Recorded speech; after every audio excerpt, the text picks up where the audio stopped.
TV Bharat news channel के पत्रकार सोहेब सलमानी ने बताया कि कांग्रेस के वरिष्ठ नेता व समाजसेवी विनोद कसाना ने सभी देशवासियों को ईद की बधाई दी। उन्होंने कहा कि ईद ऐसे समय पर आई है जिस समय कोरोना महामारी का प्रकोप जारी है। सभी लोगों से अपील है कि कोरोना काल में सभी भाई ईद का त्योहार अपने घर में मनाएं। उन्होंने कहा कि यूपी सरकार इस वैश्विक महामारी कोरोना से निपटने एवं बदहाल चिकित्सा व्यवस्था को दुरुस्त करने के बजाय आंकड़ों की कलाबाजी कर रही है। भारी संख्या में हो रही मौतों की संख्या को छिपाकर महामारी की गंभीरता को कम करने की कोशिश कर रही है, जो प्रदेश की जनता के लिए घातक साबित हो रहे हैं। आइए दिखाते हैं मीडिया से बात करते हुए कांग्रेस नेता एवं समाजसेवी विनोद कसाना ने क्या कहा। धन्यवाद पत्रकार भाइयों, आप आज यहाँ मेरे एक निवेदन पर आए और आज मैं आपको आज कुछ अपने बारे में बताना चाहता हूँ। मेरा नाम विनोद कसाना है। पेशे से मैं रियल एस्टेट से जुड़ा हूँ, बिल्डर का काम है, नोएडा में रहता हूँ और मुरादनगर विधानसभा में मेरा गांव है रेवड़ा। और मैं पिछले काफ़ी समय से समाज के कार्य कर रहा हूँ और मेरा शौक़ है। मैं मतलब किसी राजनीति के लिए नहीं कर रहा है, मेरा कोई और उद्देश्य नहीं है। मेरा शौक़ है बिजनेस करना, आगे बढ़ना और उसके बाद में अपने क्षेत्र में समाज सेवा करना, सामाजिक हित में कार्य करना। उसके लिए मैं जो भी करता हूँ, ब्लड डोनेशन कैंप लगाता हूँ, आई चेकअप कैंप लगाता हूँ, बच्चों को खेल से प्रोत्साहित करने के लिए क्रीड़ा कराता हूँ, वॉलीबॉल, बास्केटबॉल, कबड्डी, ये क्रिकेट टूर्नामेंट, ये अपने क्षेत्र में मैं समय समय पर कराता रहता हूँ। आज बड़ा दुखद समाचार है। कई मेरे साथी आज मैं एक संस्था से जुड़ा हुआ हूँ, रोटरी क्लब से, रोटरी इंटरनेशनल से। आज उसके एक बड़े ही सीनियर हमारे वरिष्ठ पास्ट गवर्नर विनोद बंसल जी हमारे बीच से चले गए हैं। बड़ा दुखद है। आज कहने को मतलब मेरे पास बहुत वाक्य है, लेकिन क्या करें, मेरे कई रिलेटिव इस बीमारी से चले गए हैं। आज ईद है, कितना पावन त्यौहार है आज, लेकिन कहीं रौनक नहीं है। ईद की कहीं भी रौनक नहीं है। गलियां सूनी पड़ी है, लॉकडाउन है, लोग अपने घरों में कैद हैं, ना कोई किसी से मिलने जा रहा, ना कोई किसी से मिलने आ रहा। नहीं, ईद पे आप देखते थे बाज़ारों में इतनी रौनक होती थी, रिश्तेदार एक दूसरे को गले मिलते थे, घर आते थे, बधाइयाँ देते थे। मैं आज आपके माध्यम से, चैनल के माध्यम से तमाम अपने मुरादनगर विधानसभा क्षेत्रवासियों को ईद की मुबारकबाद देता हूँ।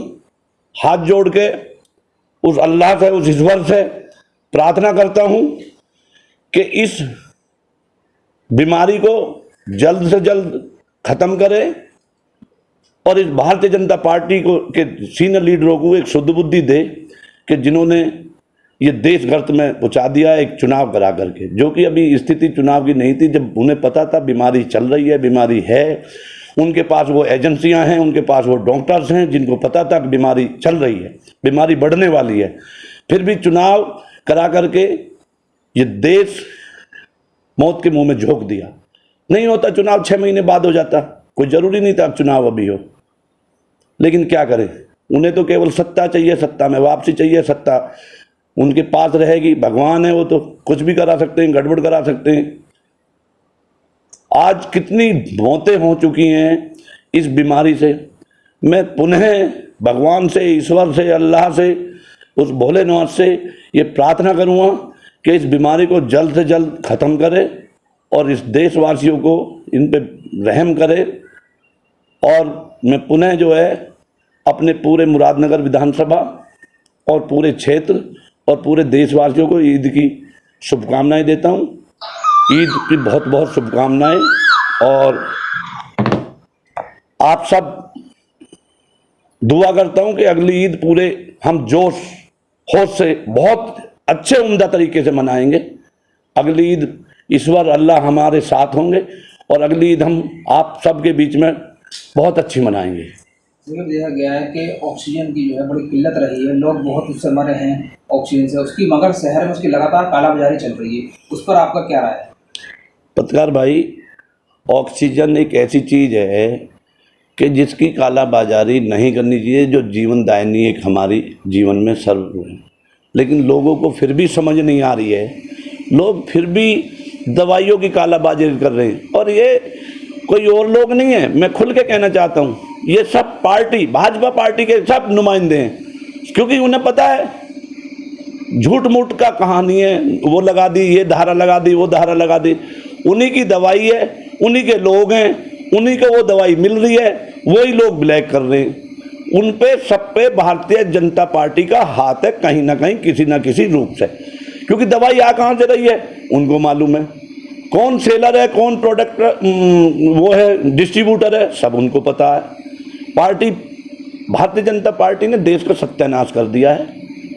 और ये मैं आपको, आपके माध्यम से पूरे देशवासियों को, क्षेत्रवासियों को, सबको मैं एक बताना चाहता हूँ, जितनी जल्दी भगवान सबको शुद्ध बुद्धि दे और इस पार्टी से मोह भंग करो, और जो भी आपको अच्छा लगता हो उसको वोट करो। मैं किसी को नहीं कहूँ, मैं भारत किसान यूनियन में रहा हूँ, किसान यूनियन चुनाव नहीं लड़ती, वो सेवक है किसानों की।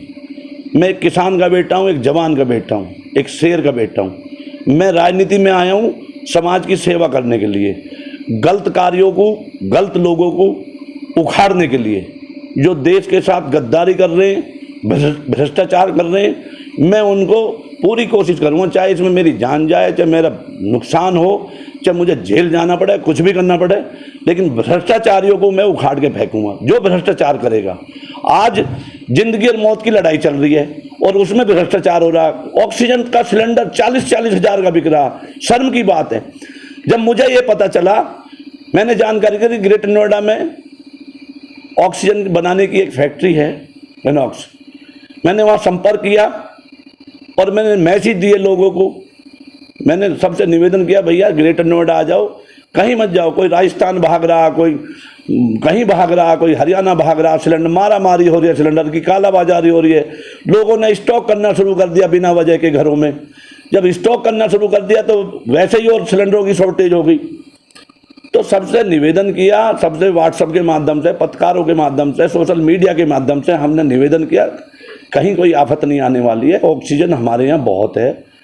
और ये जो सिलेंडर दिखाए जा रहे हैं ना, गाड़ियाँ चल रही हैं, सब फेक हैं। पहले हमने बाहर भेज दी, भारतीय जनता पार्टी ने ऑक्सीजन बेच दी, अब वापस इंपोर्ट हो रही है। हमारे पास किसी चीज़ की कमी नहीं है भारतवर्ष में। यहाँ की जो नीति है सरकार की, वो गलत है। वो उस तरीके से वैक्सीन का भी ऐसे इस्तेमाल किया जा रहा है, ऐसे बंटवारा हो रहा है। यहाँ नहीं है, अभी केजरीवाल जी कुछ दिन पहले मीडिया में बता रहे थे, उसका भी सही तरीके से जो वितरण नहीं हो पा रहा है। रजिस्ट्रेशन चल रहे हैं, किस बात के रजिस्ट्रेशन चल रहे हैं यार? जाओ खुलेआम, क्या करना चाहते हैं, रजिस्ट्रेशन करा रहे हैं, क्या मकसद है रजिस्ट्रेशन कराने का सरकार का? पहले रजिस्ट्रेशन कराओ, फिर वैक्सीन मिलेगी आपको, फिर वैक्सीन लगवाने जाओ। क्यों? मैं रोटरी इंटरनेशनल से जुड़ा हुआ हूँ, हम पोलियो की दवाई पिलाते हैं। पूरी दुनिया में पोलियो खत्म कर दिया रोटरी इंटरनेशनल ने, ये सबको पता है, ये सरकार को भी पता है। केवल सरकार का साधन हम यूज करते हैं, दवाई सारी रोटरी इंटरनेशनल देती है पोलियो की। आज पोलियो खत्म है, क्या सरकार के पास साधन नहीं है कि कोरोना को खत्म कर दे? जब दवाई इनके पास आ गई है, वैक्सीन इनके पास आ गई है, क्या इनके पास नहीं है? फौज है, डॉक्टर है, इतनी मिलिट्री है, इतनी सेनाएं हैं हमारे पास, 20 तरह की सेनाएं हमारे पास, 20 तरह के हमारे पास लोग हैं जो जाके गाँव में जा के कैंप लगाएं, वैक्सीन लगाएं। पर नहीं, रजिस्ट्रेशन चल रही है अभी। तो क्या करेंगे रजिस्ट्रेशन करा के? समझ में ही नहीं आता। सरकार की पॉलिसी फेल है, सरकार फेल है। भ्रष्टाचारियों से मेरा ये सख्ती से ये भी है कि आपको कुदरत माफ नहीं करेगी, आपकी 7 पुश्तें बेकार हो जाएंगी अगर इस महामारी में आपने किसी ने भी भ्रष्टाचार किया। और आज जो ये महामारी के लिए इसमें मदद नहीं की, इसमें तो मदद करो इंसान की। हम इंसान हैं, बचेंगे तो हमारे पास सब कुछ चीज आएगा, फिर कमा लेंगे। मर जाएंगे तो क्या है? ऐसे ऐसे घर जिनके रात को हैं मेरी नज़रों में, छोटे छोटे बच्चे हैं, पत्नी रात को मर गई, पति सुबेरी मर गया, छोटे छोटे 2 बच्चे हैं। मैंने कितने बेड दिलवाए मैं बता नहीं सकता, क्योंकि मैं यहाँ अपना कोई प्रचार नहीं कर रहा हूँ। मुझे पता मैंने कितने बेड दिलवाए, कितने ऑक्सीजन के सिलेंडर। अभी आप जाके आप पूछो इनॉक्स कंपनी में, मैंने हजारों सिलेंडर भरवाए हैं, लेकिन मैंने कभी किसी व्हाट्सएप पे नहीं डाला, कभी किसी सोशल मीडिया पे नहीं डाला, फेसबुक पे मैंने जो कोई लोग आते गए मेरे पास फोन करते गए, मैं सिलेंडर भरवाता गया, मैं सिलेंडर फ्री, कोई पैसा नहीं, फ्री। फिर जब पता चला कि तो विनोद कसाना लग रहा है, तो एडीएम ने अपने कब्जे में ले ली फैक्ट्री। अब एडीएम के द्वारा भरा, हमने एडीएम से साहब से बोल दिया कि फ्री जानी है, ऑक्सीजन की कमी नहीं। अब वहां इतनी शॉर्टेज कर दी कि वहां सप्लाई होनी बंद होगी। पहले आ रही थी 10 टैंकर, अब आ रही है 5 टैंकर। तो ये सरकार की विफलताएं हैं। सरकार जो है बिल्कुल इस समय फेल है, भारतीय जनता पार्टी बिल्कुल फेल है। इससे जितना भी जल्दी भारतीय लोग अपना मोह भंग कर लेंगे, उतना ही देश को बचाएंगे। देश हित में आना है तो भारतीय जनता पार्टी को देश से भगाना है। बस मेरा ये सभी देशवासियों से, सभी क्षेत्रवासियों से, अपने मुरादनगर विधानसभा वासियों से ये हाथ जोड़ कर निवेदन है, कर्मठ प्रार्थना है कि भारतीय जनता पार्टी को भूल जाओ,